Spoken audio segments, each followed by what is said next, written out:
Ouvre mes yeux, Seigneur Jésus, je verrai ta gloire. Va te laver à Siloé et vois la lumière. C'est Jésus le Messie qui a mis de la boue sur mes yeux. C'est lui qui m'appelle.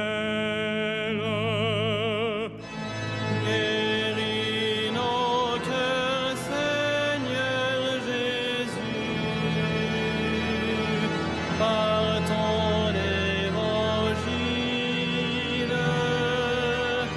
Lave nos fautes et souviens-toi, nous sommes ton peuple. Par le baptême dans ta mort, tu es notre vie. Éveille-toi, ô toi qui dors, le Christ t'illumine.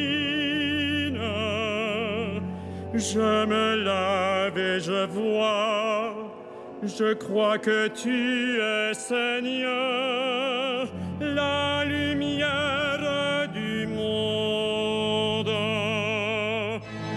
Guéris nos cœurs, Seigneur Jésus, par ton évangile. Lave nos fautes et souviens-toi, nous sommes ton peuple. Toi le chemin, la vérité, donne-nous la vie. Tu es la lumière de nos yeux, conduis-nous au Père. Apprends-nous à prier, à jeûner pour mieux t'aimer, à donner aux pauvres. Guéris nos cœurs, Seigneur Jésus, par ton évangile. Lave nos fautes et souviens-toi, nous sommes ton peuple. Au nom du Père et du Fils et du Saint-Esprit, la paix soit avec vous. Ensemble, frères et sœurs, vous tous rassemblés dans cette cathédrale, vous qui vous unissez à notre célébration par la radio, par Radio Notre-Dame, ou bien par la télévision catholique KTO, tous ensemble donc, nous sommes le peuple du Seigneur et nous venons nous rassembler devant lui pour qu'il nous guérisse, parce qu'il est notre médecin, parce qu'il est celui qui nous ouvre les yeux, qui nous guérit de nos cécités, celui qui nous donne de voir le chemin sur lequel nous pouvons avancer. En ce 4e dimanche de Carême, déjà il nous semble percevoir la lumière de Pâques qui approche. Nous accompagnons tous les catéchumènes, tous ceux qui seront baptisés dans la nuit de Pâques, et nous nous réjouissons déjà de les accueillir comme des frères et comme des sœurs, et de recevoir ce qu'ils ont à nous donner dans l'unité du corps du Christ, pour la gloire de Dieu. Ensemble, frères et sœurs, prions les uns pour les autres et présentons-nous au Seigneur. Je confesse à Dieu Tout-Puissant, je reconnais devant mes frères que j'ai péché en pensée, en parole, par action et par omission. Oui, j'ai vraiment péché. C'est pourquoi je supplie la Vierge Marie, les anges et tous les saints, et vous aussi, mes frères, de prier pour moi, le Seigneur, notre Dieu. Que Dieu Tout-Puissant nous fasse miséricorde, qu'il nous pardonne nos péchés et nous conduise à la vie éternelle.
Prions le Seigneur. Dieu qui a réconcilié avec toi toute l'humanité, en lui donnant ton propre Fils, augmente la foi du peuple chrétien, pour qu'il se hâte avec amour au-devant des fêtes pascales qui approchent. Par Jésus-Christ, ton Fils, notre Seigneur et notre Dieu, qui règne avec toi et le Saint-Esprit, maintenant et pour les siècles des siècles.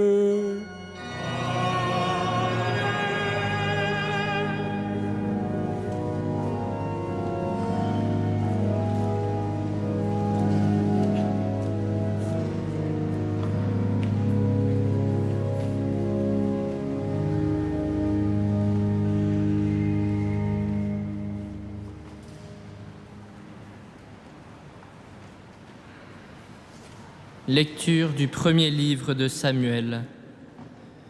Le Seigneur dit à Samuel : « J'ai rejeté Saül, il ne régnera plus sur Israël. Je t'envoie chez Jessé de Bethléem, car j'ai découvert un roi parmi ses fils. Prends une corne que tu rempliras d'huile et pars. » En arrivant, Samuel aperçut Eliab, un des fils de Jessé, et il se dit : « Sûrement, c'est celui que le Seigneur a en vue pour lui donner l'onction. » Mais le Seigneur dit à Samuel : « Ne considère pas son apparence ni sa haute taille, car je l'ai écarté. Dieu ne regarde pas comme les hommes, car les hommes regardent l'apparence, mais le Seigneur regarde le cœur. » Jessé présenta ainsi à Samuel ses 7 fils, et Samuel lui dit : « Le Seigneur n'a choisi aucun de ceux-là. N'as-tu pas d'autres garçons ? » Jessé répondit : « Il reste encore le plus jeune. Il est en train de garder le troupeau. » Alors Samuel dit à Jessé : « Envoie le chercher. Nous ne nous mettrons pas à table tant qu'il ne sera pas arrivé. » Jessé l'envoya chercher. Le garçon était roux, il avait de beaux yeux, il était beau. Le Seigneur dit alors : « C'est lui, donne-lui l'onction. » Samuel prit la corne pleine d'huile et lui donna l'onction au milieu de ses frères. L'Esprit du Seigneur s'empara de David à partir de ce jour-là. Parole du Seigneur.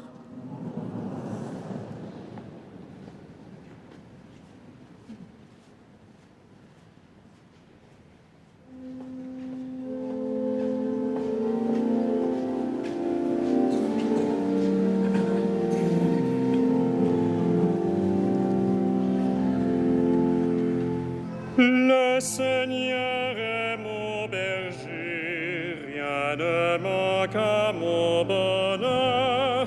Le Seigneur est mon appui, l'espérance de ma vie. Le Seigneur est mon berger, rien ne manque à mon bonheur. Le Seigneur est mon appui, l'espérance de ma vie. Le Seigneur est mon berger, je ne manque de rien. Sur les prés d'herbes fraîches, il me fait reposer. Il me mène vers les eaux tranquilles et me fait revivre. Il me conduit par le juste chemin pour l'honneur de son nom. Le Seigneur est mon berger, rien ne manque à mon bonheur. Le Seigneur est mon appui, l'espérance de ma vie. Si je traverse les ravins de la mort, je ne crains aucun mal, car tu es avec moi, ton bâton me guide et me rassure. Tu prépares la table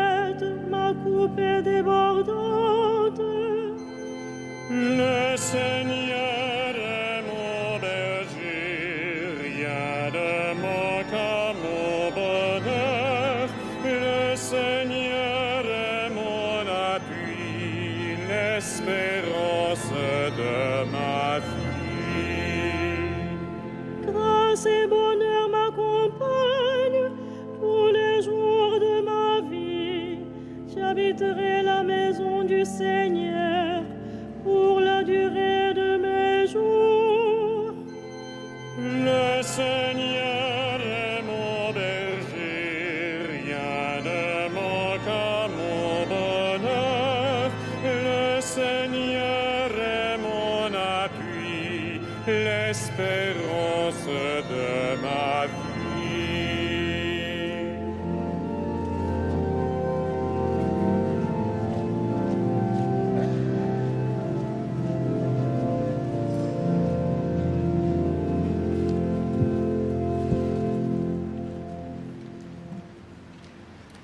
Lecture de la lettre de saint Paul apôtre aux Éphésiens.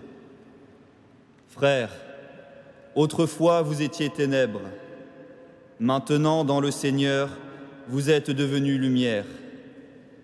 Vivez comme des fils de la lumière. Or la lumière produit tout ce qui est bonté, justice et vérité. Et sachez reconnaître ce qui est capable de plaire au Seigneur. Ne prenez aucune part aux activités des ténèbres, elles ne produisent rien de bon. Démasquez-les plutôt. Ce que ces gens-là font en cachette, on a honte d'en parler. Mais quand ces choses-là sont démasquées, leur réalité apparaît grâce à la lumière. Et tout ce qui apparaît ainsi devient lumière. C'est pourquoi l'on chante « Réveille-toi, ô toi qui dors !» Relève-toi d'entre les morts, et le Christ t'illuminera. Parole du Seigneur.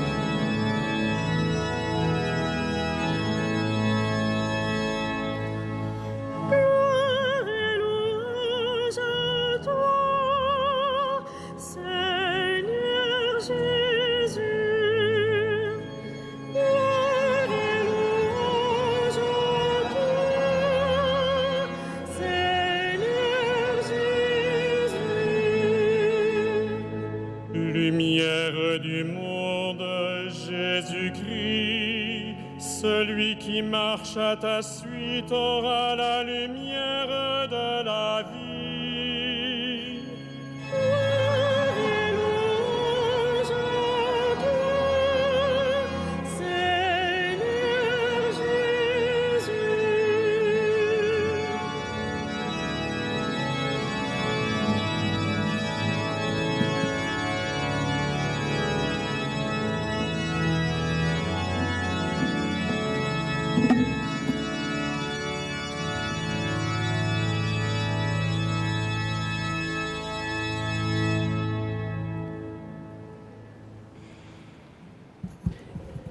Le Seigneur soit avec vous.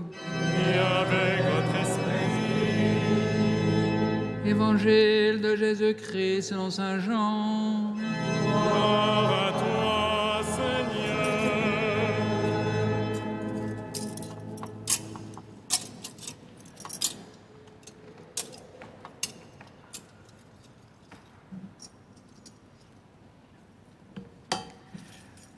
En sortant du temple, Jésus vit sur son passage un homme qui était aveugle de naissance. Ses disciples l'interrogèrent. « Rabbi, pourquoi cet homme est-il né aveugle? Est-ce lui qui a péché ou bien ses parents ?» Jésus répondit, « Ni lui, ni ses parents, mais l'action de Dieu devait se manifester en lui. Il nous faut réaliser l'action de celui qui m'a envoyé pendant qu'il fait encore jour. Déjà la nuit approche et personne ne pourra plus agir. Tant que je suis dans le monde, je suis la lumière du monde. » Cela dit, il cracha sur le sol et avec la salive, il fit de la boue qu'il appliqua sur les yeux de l'aveugle et lui dit « Va te laver à la piscine de Siloé. » Ce nom signifie « envoyé ». L'aveugle y alla donc et il se lava. Quand il revint, il voyait. Ses voisins et ceux qui étaient habitués à le rencontrer, car il était mendiant, dirent alors « N'est-ce pas celui qui se tenait là pour mendier ? Les uns disaient « C'est lui ». Les autres disaient « Pas du tout, c'est quelqu'un qui lui ressemble ». Mais lui affirmait « C'est bien moi ». Et on lui demandait « Alors, comment tes yeux se sont-ils ouverts ?» Il répondit « L'homme qu'on appelle Jésus a fait de la boue, il m'en a frotté les yeux, il m'a dit « Va te laver à la piscine de Siloé ». J'y suis donc allé, je me suis lavé. Alors j'ai vu. Ils lui dirent « Et lui, où est-il » Il répondit « Je ne sais pas ». On amène aux pharisiens cet homme qui avait été aveugle. Or, c'était un jour de sabbat que Jésus avait fait de la boue et lui avait ouvert les yeux. À leur tour, les pharisiens lui demandèrent « Comment se fait-il que tu vois ?» Il leur répondit « Il m'a mis de la boue sur les yeux, je me suis lavé et maintenant je vois. » Certains pharisiens disaient « Celui-là ne vient pas de Dieu puisqu'il n'observe pas le repos du sabbat. » D'autres répliquaient « Comment un homme pécheur pourrait-il accomplir des signes pareils ?» Ainsi donc, ils étaient divisés. Alors il s'adresse de nouveau à l'aveugle. « Et toi, que dis-tu de lui puisqu'il t'a ouvert les yeux ?» Il dit « C'est un prophète. » Les Juifs ne voulaient pas croire que cet homme, qui maintenant voyait, avait été aveugle. C'est pourquoi ils convoquèrent ses parents et leur demandèrent « Cet homme est bien votre fils, et vous dites qu'il est né aveugle ? Comment se fait-il qu'il voit maintenant ?» Les parents répondirent « Nous savons que c'est bien notre fils, et qu'il est né aveugle. Mais comment peut-il voir à présent ? Nous ne le savons pas. Et qui lui a ouvert les yeux ? Nous ne le savons pas non plus. Interrogez-le, il est assez grand pour s'expliquer. » Ses parents parlaient ainsi parce qu'ils avaient peur des Juifs. En effet, les Juifs s'étaient déjà mis d'accord pour exclure de la synagogue tous ceux qui déclareraient que Jésus est le Messie. Voilà pourquoi les parents avaient dit « Il est assez grand, interrogez-le ». Pour la seconde fois, les pharisiens convoquèrent l'homme qui avait été aveugle et lui dirent « Rends gloire à Dieu, nous savons, nous, que cet homme est un pécheur. » Il répondit « Est-ce un pécheur ? Je n'en sais rien. Mais il y a une chose que je sais, j'étais aveugle et maintenant je vois. » Ils lui dirent alors « Comment a-t-il fait pour t'ouvrir les yeux ?» Il leur répondit « Je vous l'ai déjà dit et vous n'avez pas écouté. Pourquoi voulez-vous m'entendre encore une fois ? Serait-ce que vous aussi, vous voulez devenir ses disciples ?» Ils se mirent à l'injurier. « C'est toi qui es son disciple. Nous, c'est de Moïse que nous sommes les disciples. Moïse, nous savons que Dieu lui a parlé. Quant à celui-là, nous ne savons pas d'où il est. » L'homme leur répondit « Ah, voilà bien ce qui est étonnant. Vous ne savez pas d'où il est, et pourtant il m'a ouvert les yeux. Comme chacun sait, Dieu n'exauce pas les pécheurs. Mais si quelqu'un l'honore et fait sa volonté, il l'exauce. Jamais encore on n'avait entendu dire qu'un homme ait ouvert les yeux à un aveugle de naissance. Si cet homme-là ne venait pas de Dieu, il ne pourrait rien faire. » Ils répliquèrent « Tu es tout entier plongé dans le péché depuis ta naissance, et tu nous fais la leçon ?» Et ils le jetèrent dehors. Jésus apprit qu'il l'avait expulsé. Alors il vint le trouver et lui dit « Crois-tu au Fils de l'homme » Il répondit « Et qui est-il, Seigneur, pour que je croie en lui » Jésus lui dit tu le vois, et c'est lui qui te parle. Il dit, « Je crois, Seigneur », et il se prosterna devant lui. Jésus dit alors, « Je suis venu en ce monde pour une remise en question, pour que ceux qui ne voient pas puissent voir et que ceux qui voient deviennent aveugles. » Des pharisiens qui se trouvaient avec lui entendirent ces paroles et lui dirent, « Serions-nous des aveugles, nous aussi ?»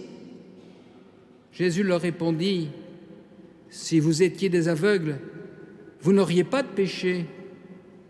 Mais du moment que vous dites « nous voyons », votre péché demeure. » Acclamons la parole de Dieu.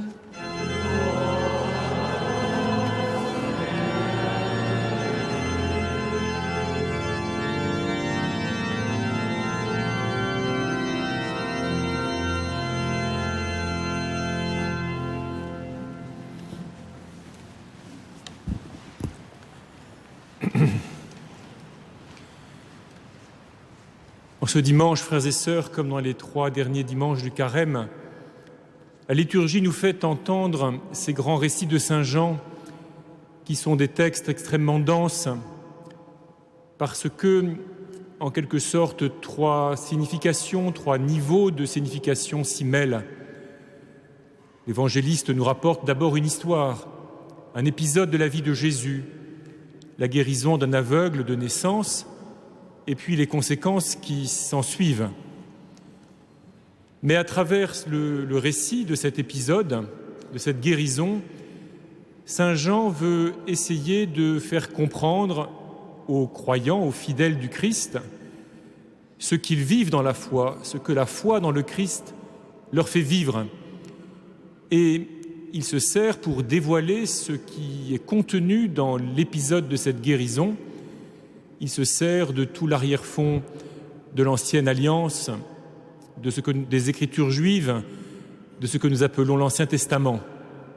Et puis, l'Église, depuis ses commencements, en tout cas certainement depuis le IIIe siècle, se sert de ce récit, comme de celui de la Samaritaine et de celui de la résurrection de Lazare, pour accompagner les catéchumènes qui se préparent au baptême, et pour s'accompagner elle-même dans sa propre préparation au mystère de Pâques.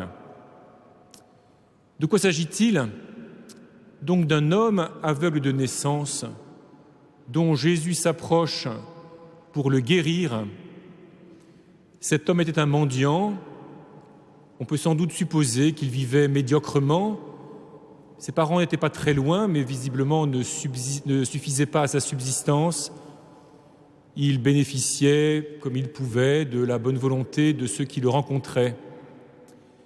Et voilà que cet homme, guéri par Jésus, se trouve sommé de prendre position devant les plus estimables des membres de son peuple, devant les plus savants et les plus autorisés des membres de son peuple.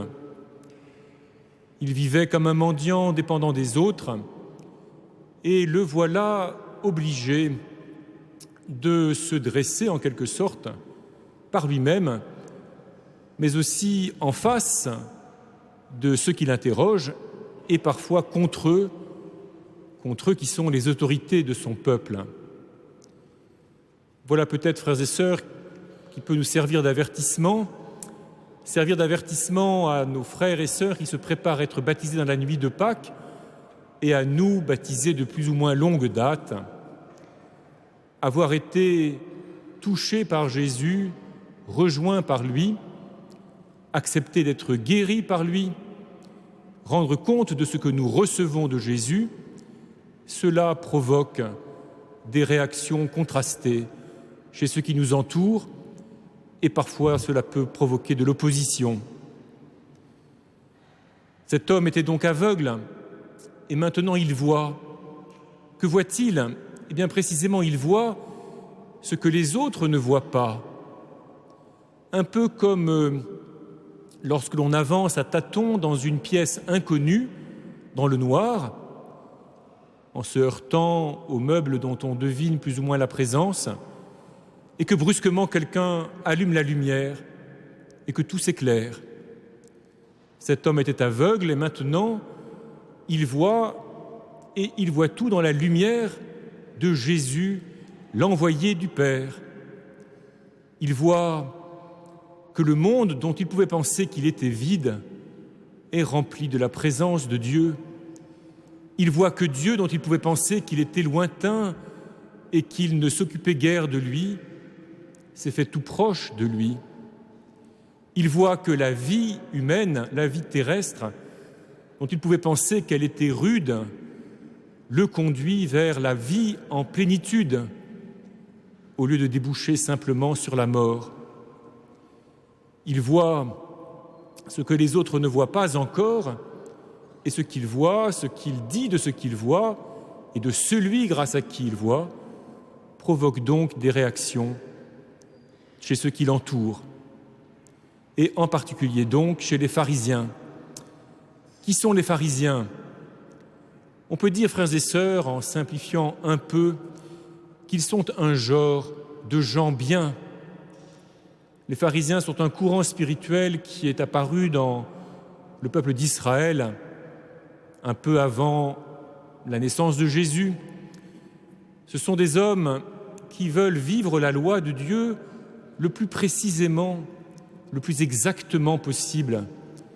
Ils veulent s'y conformer, se conformer au moindre des commandements du Seigneur, de façon à ce que le peuple d'Israël puisse être vraiment le peuple saint et obtenir que Dieu tienne sa promesse d'en faire un peuple prospère, d'en faire un peuple fort, d'en faire un peuple qui vive enfin libre et respecté. Ce sont donc des gens qui essaient de donner une certaine qualité à leur vie, en obéissant scrupuleusement à tous les préceptes de la loi. Ils essaient de hisser leur vie humaine à un certain niveau devant Dieu et devant les autres hommes. Ils se gardent des compromis et des compromissions auxquels la vie ordinaire contraint la plupart des êtres humains. Ils se gardent soigneusement de toutes les fautes possibles et imaginables par lesquelles les hommes font le mal devant Dieu et les uns par rapport aux autres. En un sens, frères et sœurs, nous sommes probablement, nous aussi, des gens bien. Nous aussi, nous tâchons de garder les commandements du Seigneur. Nous aussi, nous essayons de vivre notre vie selon une certaine qualité. Nous aussi, nous essayons de nous tenir à distance du mal et de viser et de faire le bien que Dieu nous commande. Alors pourquoi les pharisiens s'opposent-ils ainsi à l'aveugle guéri et à travers lui à Jésus ? L'évangéliste Saint Jean nous dit justement que c'est un jour de sabbat que Jésus a guéri cet aveugle. Or, Jésus a craché par terre et avec sa salive, il a fait de la boue. Il n'a donc en apparence pas respecté le repos du sabbat, qui consiste précisément à ne rien ajouter à l'œuvre créée par Dieu ce jour-là, pour une fois dans la semaine, vivre la création telle qu'elle nous est donnée, de façon à rendre gloire à Dieu de ce qu'il nous donne, de son œuvre créatrice, malgré les limites, malgré les manques dont nous pouvons souffrir. Le but du sabbat, le repos du sabbat, l'abstention d'action le jour du sabbat, permet de louer Dieu pour la bonté contenue dans sa création, par-delà tous les manques et toutes les misères dont l'on peut éventuellement souffrir. C'est un fait massif des évangiles que Jésus a respecté la loi. Il s'est comporté plutôt comme un pharisien, mais parfois, comme exprès, il choisit le jour du sabbat pour faire une guérison. L'enjeu n'est pas la question de savoir s'il faut ou non respecter les préceptes. L'enjeu n'est pas de savoir comment il faut respecter ou se libérer des règles données par la tradition. L'enjeu est bien plus important. Si Jésus guérit cet homme en faisant de la boue avec sa salive et en l'envoyant se laver dans la piscine de Siloé, c'est qu'il veut indiquer qu'il est venu pour une nouvelle création. Il est venu, lui, pour reprendre la création à sa base, à sa racine. Et c'est pourquoi il est important que cet homme soit un aveugle de naissance. Jésus ne vient pas simplement nous rappeler la loi de Dieu, comme peut le faire n'importe quel prophète, et comme il faut le faire régulièrement pour secouer en quelque sorte les hommes. Il n'est pas venu pour diffuser quelques idées supplémentaires, quelques connaissances supplémentaires sur Dieu, l'homme, la vie éternelle. Il est venu pour reprendre la création de Dieu à sa racine, et cela précisément parce qu'il est l'envoyé du Créateur même. Voilà ce qui est difficile à supporter pour les pharisiens. Eux, depuis des générations et chacun depuis sa jeunesse, ils s'efforcent de se conformer à la loi de Dieu. Ils font des efforts, ils se privent beaucoup, ils maîtrisent leurs désirs, leurs concupiscences, leurs pulsions, leurs passions, pour rester vraiment sous le joug de la loi du Seigneur, dans ses moindres détails. Comment peuvent-ils accepter qu'ils aient besoin, eux, d'être recréés depuis le commencement? Cela voudrait-il dire que la loi donnée à Moïse n'aurait pas de valeur? Cela voudrait-il dire que l'alliance que Dieu a passée avec Israël n'aurait été rien? Il pourrait à la rigueur comprendre que les païens aient besoin d'être ressaisis depuis la racine de leur être. Mais eux qui sont des gens bien devant Dieu, pourquoi y a-t-il besoin, pourquoi y aurait-il besoin de les reprendre ainsi depuis le commencement, depuis l'origine? Eux qui vivent dans la descendance d'Abraham, dans l'alliance avec Dieu, qui s'efforcent de la garder fidèlement, comment pourrait-il être nécessaire de les recréer? Ils accepteraient que quelqu'un vienne de la part de Dieu ajouter encore un commandement aux 613 préceptes, ou bien préciser tel ou tel aspect de la loi. Mais cette prétention de Jésus de venir reprendre la création pour la rendre encore meilleure, pour faire une nouvelle création, cela leur est difficile à supporter. Peut-être pouvons-nous comprendre, frères et sœurs, ce qui est en jeu là, en regardant d'autres gens bien, qu'il faut regarder avec beaucoup de patience et de sympathie. Nous rencontrons tous, autour de nous, des hommes et des femmes qui s'étonnent de ce que nous allions à la messe, de ce que nous vivions des sacrements, et qui nous disent qu'ils n'ont pas besoin d'aller à la messe pour garder les valeurs enseignées par Jésus, qu'ils n'ont pas besoin de toutes ces cérémonies et de toutes ces prières pour mettre en œuvre l'exemple que Jésus nous a donné pour aimer leur prochain comme il convient. Et certains vont même jusqu'à dire, et cela nous blesse évidemment parfois, que lorsqu'ils regardent la manière dont ceux qui vont à la messe vivent, ils se demandent bien à quoi cela sert. Ces gens-là se prennent pour des gens bien. Et tant mieux s'ils vivent des valeurs que le Christ a pu enseigner, et tant mieux s'ils aiment vraiment leur prochain.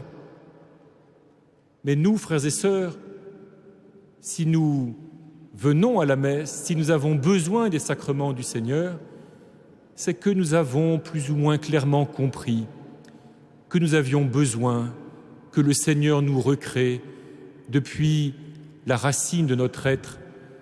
Nous avons besoin d'être repris par lui, Jésus, l'envoyé du Père, le Fils fait homme, qui seul peut nous ressaisir et nous inclure dans sa relation de fils à l'égard du Père. Nous n'avons pas besoin, nous ne pouvons pas simplement entendre mieux la loi Nous ne pouvons pas compter sur nos seules forces pour plaire à Dieu. Nous avons besoin, nous le comprenons plus ou moins, d'être repris par ce Jésus. C'est ce que saint Paul explique aux chrétiens d'Éphèse dans des termes qui peuvent nous paraître brutaux. L'apôtre, vous l'avez entendu, ose dire « Jadis, vous étiez ténèbres. Maintenant, dans le Seigneur, vous êtes devenus lumière. » Nous comprenons bien que le passage se fait dans le baptême, dans la plongée, dans la mort et la résurrection de Jésus. Mais oserions-nous dire, frères et sœurs, qu'avant notre baptême, où nous étions ténèbres tout simplement, oserions-nous dire que ceux qui ne sont pas baptisés sont purement ténèbres, et oserions-nous dire que nous, baptisés, nous sommes purement et simplement lumière? Que veut nous dire l'apôtre? Il veut nous dire, nous le comprenons, frères et sœurs, en regardant ceux qui vont être baptisés dans la nuit de Pâques. Ils vont être plongés dans la mort et la résurrection de Jésus. Ils vont tout d'un coup recevoir le pardon de tous leurs péchés, être libérés du péché originel et pardonnés de tous les péchés qu'ils ont pu commettre. Ils vont tout d'un coup être inclus dans l'amitié avec Dieu et être tirés dans la relation filiale avec le Père. Mais ensuite, frères et sœurs, nous le savons bien, nous qui sommes baptisés de plus ou moins longue date, ensuite, ils vont devoir entrer dans le combat spirituel. Ils vont découvrir que la force du péché est toujours présente au fond de leur être et qu'il leur faut travailler en quelque sorte pour suivre toujours le Christ, qu'il leur faut se reprendre toujours, qu'il leur faudra se reprendre toujours pour avancer vraiment dans la lumière du Seigneur. Et ils auront l'immense grâce que nous avons tous, nous baptisés, la grâce de pouvoir confesser leurs péchés et en recevoir le pardon dans le sacrement de réconciliation. Ce sacrement, frères et sœurs, ne signifie pas seulement que le baptême ne signifie pas du tout que le baptême n'aurait pas produit ses effets, que nous ne serions pas vraiment devenus lumière. Au contraire, ce sacrement, avec l'aveu de nos fautes que nous avons à y faire, manifeste que nous avons reçu du Christ la lumière nécessaire pour reconnaître le mal que nous faisons. Et c'est une immense grâce, c'est un immense progrès, c'est une immense liberté que d'être capable de désigner dans ses actes, même les plus humbles, même les plus modestes, ce par quoi nous sommes écartés de Dieu. Nous sommes des gens bien. Nous ne commettons pas tous les jours des péchés dramatiques. Nous ne tuons pas souvent notre père et notre mère. Nous ne commettons pas habituellement l'adultère. Nous ne faisons pas souvent de faux serments. Mais même dans nos péchés petits, médiocres, moyens, nous laissons voir, nous percevons qu'il y a en nous une capacité de complicité avec le mal et les forces de la mort, dont seule la présence de Jésus, dont seule la proximité de Jésus, dont seul Jésus se rapprochant sans cesse de nous, peut nous libérer, peut nous tenir au-dessus de cet abîme. Et ainsi, frères et sœurs, nous échappons au piège des gens bien.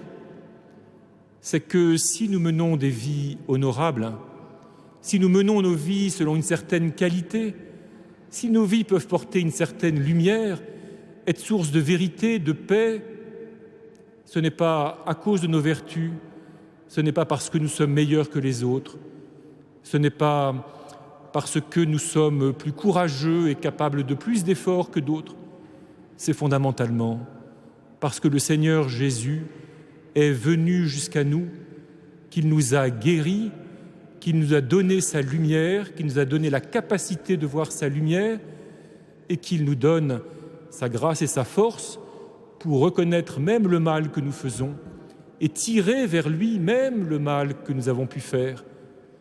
Saint Paul dit que quand ces choses-là que l'on fait en cachette sont démasquées, leur réalité apparaît grâce à la lumière et tout ce qui apparaît ainsi devient lumière.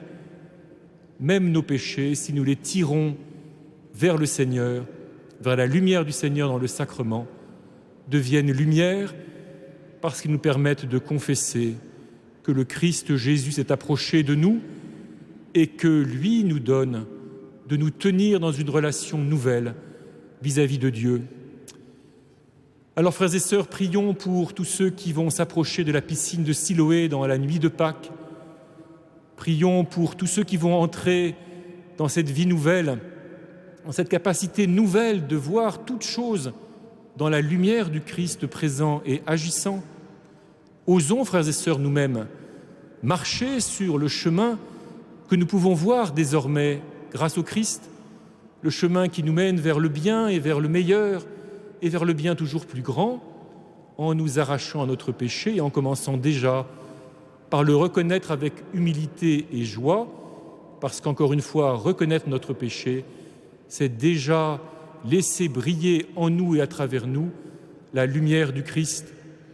Osons, frères et sœurs, avancer comme des aveugles de naissance qui ont été guéris et qui peuvent confesser devant le Seigneur Jésus que nous croyons en lui, que nous reconnaissons en lui la lumière du monde. Éveille-toi, ô toi qui dors, et le Christ te ressuscitera. Amen.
Credo in unum Deum,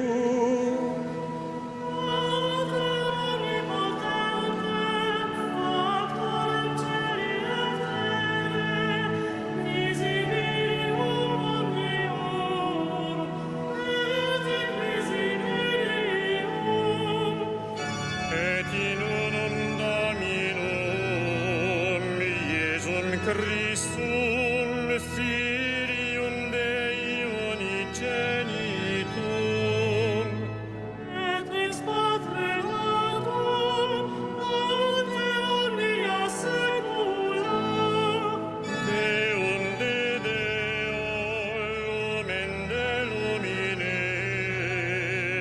Deum verum de Deo vero, genitum ut factum consubstantialem Patri, per quem omnia facta sunt.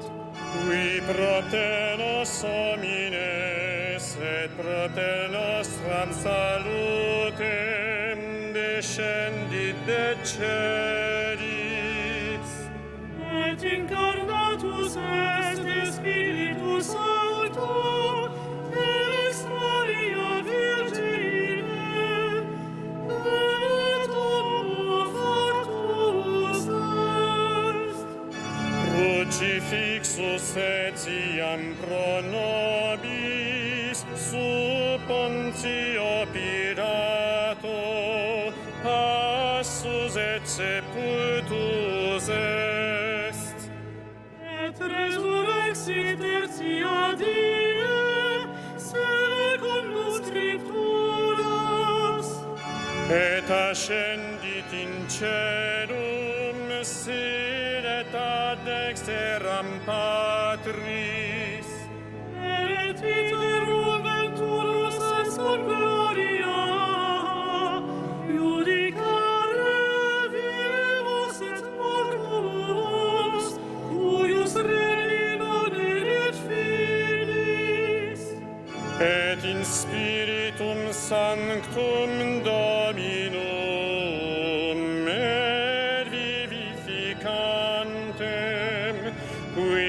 Patre Filioque procedit, qui cum Patre et Filio simul adorator, et glorificator, qui locutus est per prophetas, et unam sanctam catholicam, et apostolicam ecclesiam, confiteor unum baptisma in remissionem peccatorum, et expector resurrectionem mortuorum, et vita venturis seculi. Amen.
Prions ensemble au moment d'offrir le sacrifice de toute l'Église.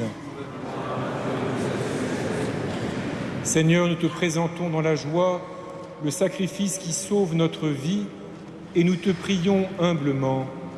Accorde-nous de le célébrer avec respect et de savoir l'offrir pour le salut du monde par Jésus, le Christ notre Seigneur. Le Seigneur soit avec vous. Élevons notre cœur. Rendons grâce au Seigneur notre Dieu. Vraiment, il est juste et bon de te rendre gloire, de t'offrir notre action de grâce toujours et en tout lieu. À toi, Père très saint, Dieu éternel et tout-puissant, par le Christ notre Seigneur. En prenant la condition humaine, il a guidé vers la lumière de la foi l'humanité qui s'en allait dans les ténèbres, et par le bain qui fait renaître, il a donné aux hommes nés dans le péché de devenir vraiment fils de Dieu. Voilà pourquoi le ciel et la terre t'adorent. Ils te chantent leur hymne toujours nouvelle, et nous-mêmes, unissant notre voix à celle des anges, nous t'acclamons.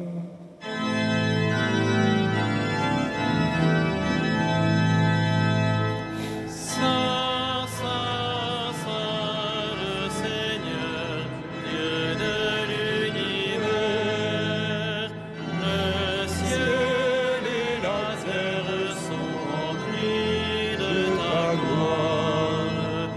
Hosanna au plus haut des cieux. Béni soit celui qui vient au nom du Seigneur. Hosanna au plus haut des cieux. Toi qui es vraiment saint, toi qui es la source de toute sainteté, nous voici rassemblés devant toi et dans la communion de toute l'Église. En ce premier jour de la semaine, nous célébrons le jour où le Christ est ressuscité d'entre les morts. Par lui que tu as élevé à ta droite, Dieu notre Père, nous te prions, sanctifie ces offrandes, en répandant sur elles ton esprit, qu'elles deviennent pour nous le corps et le sang de Jésus, le Christ notre Seigneur.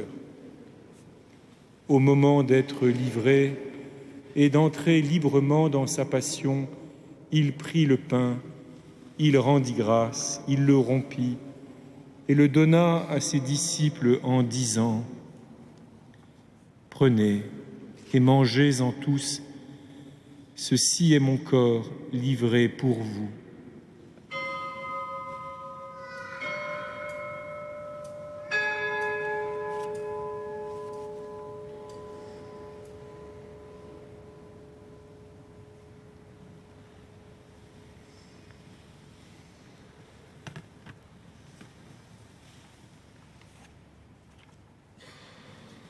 De même, à la fin du repas, il prit la coupe.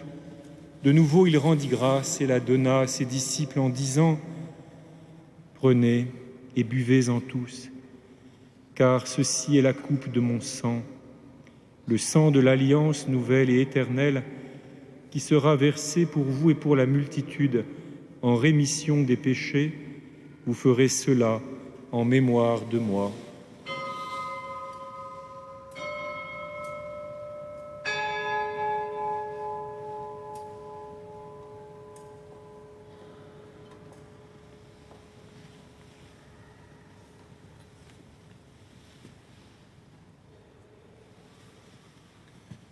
Il est grand le mystère de la foi.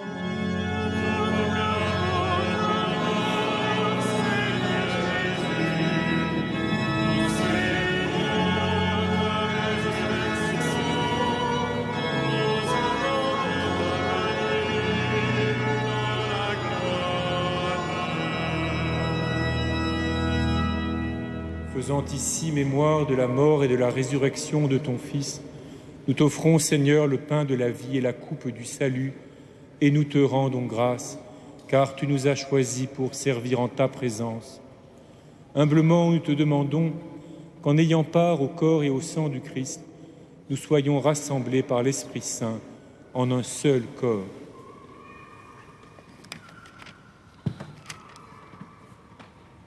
Souviens-toi, Seigneur, de ton Église répandue à travers le monde.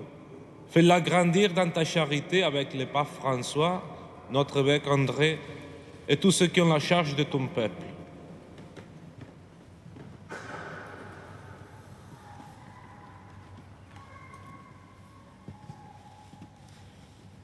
Souviens-toi aussi de nos frères et sœurs qui se sont endormis dans l'espérance de la résurrection et de tous les hommes qui ont quitté cette vie. Reçois-les dans ta lumière auprès de toi. Sur nous tous, enfin, nous implorons ta bonté. Permets qu'avec la Vierge Marie, la bienheureuse Mère de Dieu, avec Saint Joseph, son époux, avec les apôtres et les saints de tous les temps qui ont vécu dans ton amitié, nous ayons part à la vie éternelle et que nous chantions ta louange par Jésus-Christ, ton Fils bien-aimé. Par lui, avec lui et en lui. À toi, Dieu le Père Tout-Puissant, dans l'unité du Saint-Esprit. Tout honneur et toute gloire pour les siècles des siècles.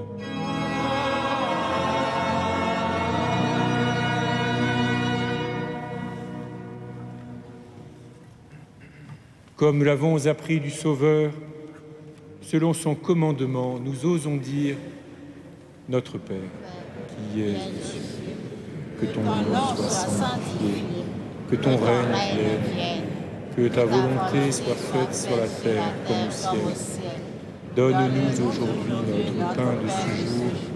Pardonne-nous nos offenses, comme nous pardonnons aussi à ceux qui nous ont offensés. Et ne nous soumets pas à la tentation, mais délivre-nous du mal. Délivre-nous de tout mal, Seigneur, et donne la paix à notre temps. Par ta miséricorde, libère-nous du péché, rassure-nous devant les épreuves. En cette vie où nous espérons le bonheur que tu promets et l'avènement de Jésus-Christ, notre Sauveur.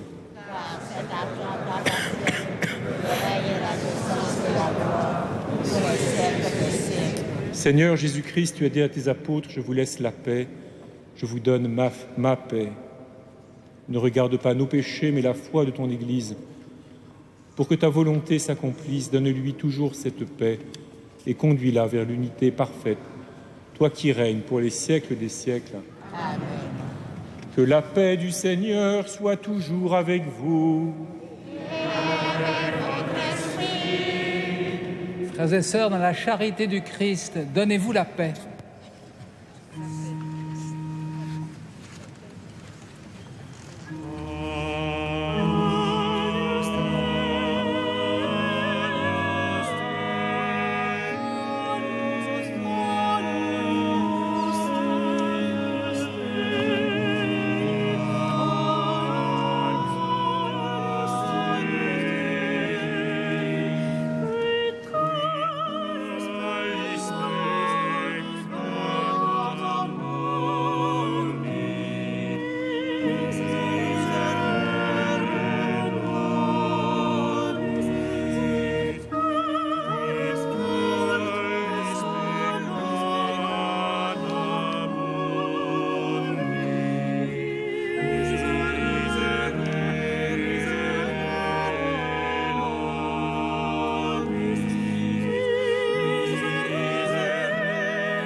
Heureux les invités au repas du Seigneur.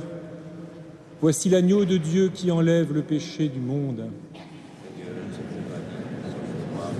Seulement une parole, je serai guéri.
Frères et sœurs bien-aimés, quelques informations pour ce carême que nous vivons.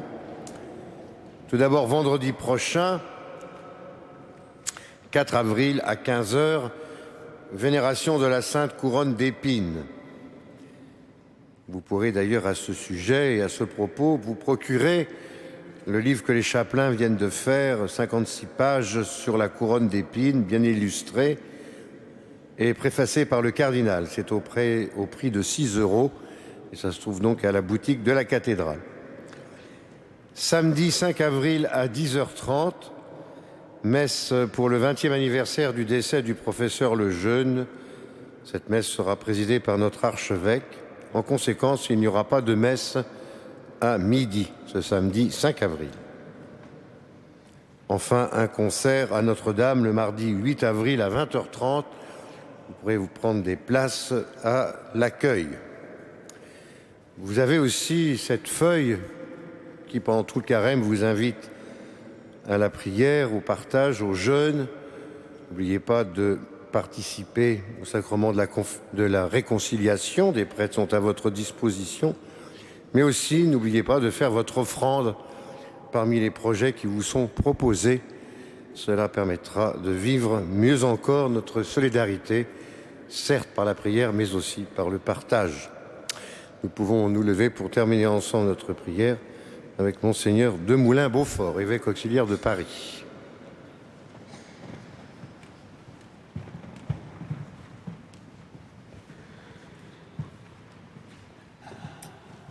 Prions.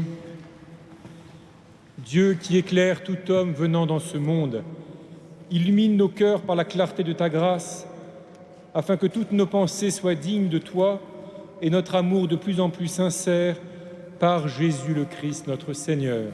Amen. Frères et sœurs, je confie à votre prière et à tous vos efforts de carême les catéchumènes, tous ceux qui seront baptisés dans la nuit de Pâques, ici et partout dans le monde. Nous rendons grâce à Dieu pour ce qu'il nous donne comme des frères et des sœurs et par tout ce que, par le sérieux de notre carême, nous voulons que l'Église soit belle, toute éveillée pour les accueillir vraiment. Que la bénédiction de Dieu que je demande maintenant s'étende à tous les membres souffrants de vos familles. Le Seigneur soit avec vous.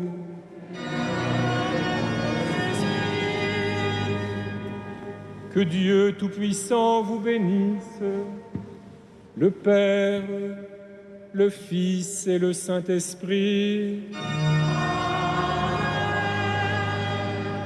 Allez dans la paix du Christ. Nous rendons grâce à Dieu.